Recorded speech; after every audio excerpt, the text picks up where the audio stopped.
are our gyri, and all the little crevices that you see along the brain that's causing the wrinkles are all the sulci.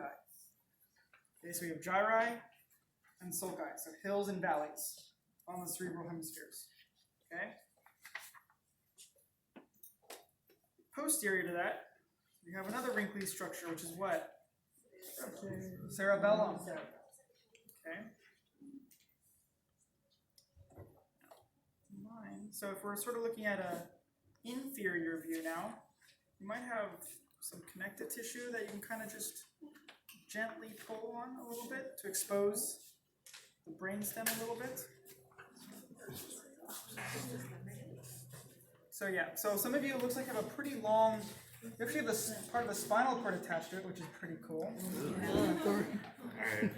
But usually on most of your brains, you really just have the medulla oblongata at the very tip, and then once it gets a little wider, closer to the brain, you have the pons. Okay, so if you sort of start from the bottom and go up, it's going to get wide. That's the medulla oblongata. And then it kind of gets wide again, where it actually attaches to the cerebellum. That's the pons. Okay, so medulla oblongata, where it first gets thick on the bottom, and then again where it attaches to the cerebellum is the pons. The pons, just anterior to our cerebellum, and then just below that you have the medulla oblongata. Okay, are you okay with that so far? Okay.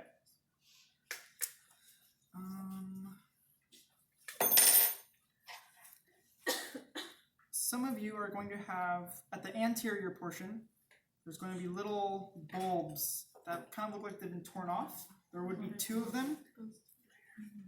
Okay, those are your olfactory bulbs. So part of cranial nerve 1.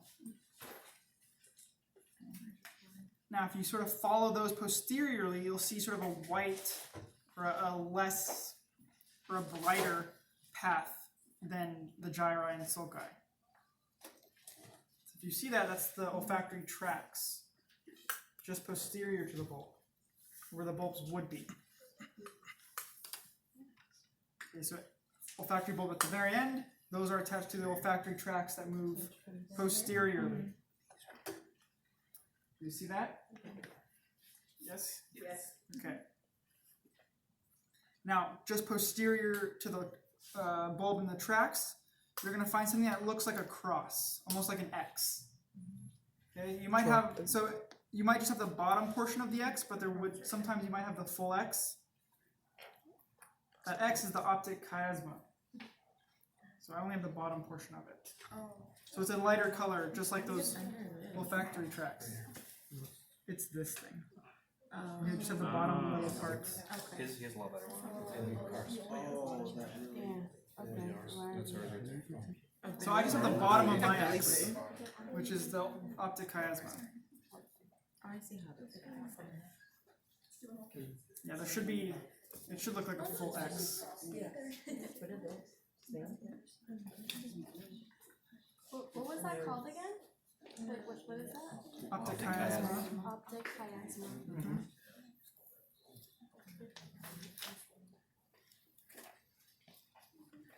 So let's go back to the hemispheres really quickly.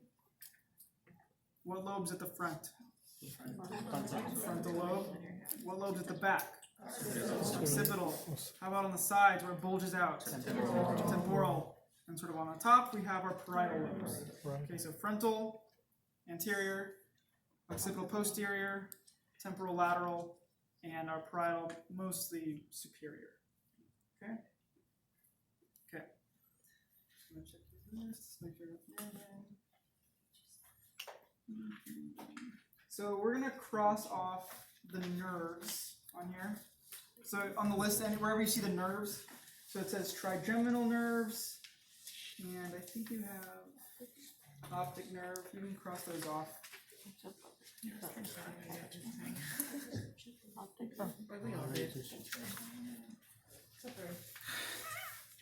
Yikes. These are nice new brains too.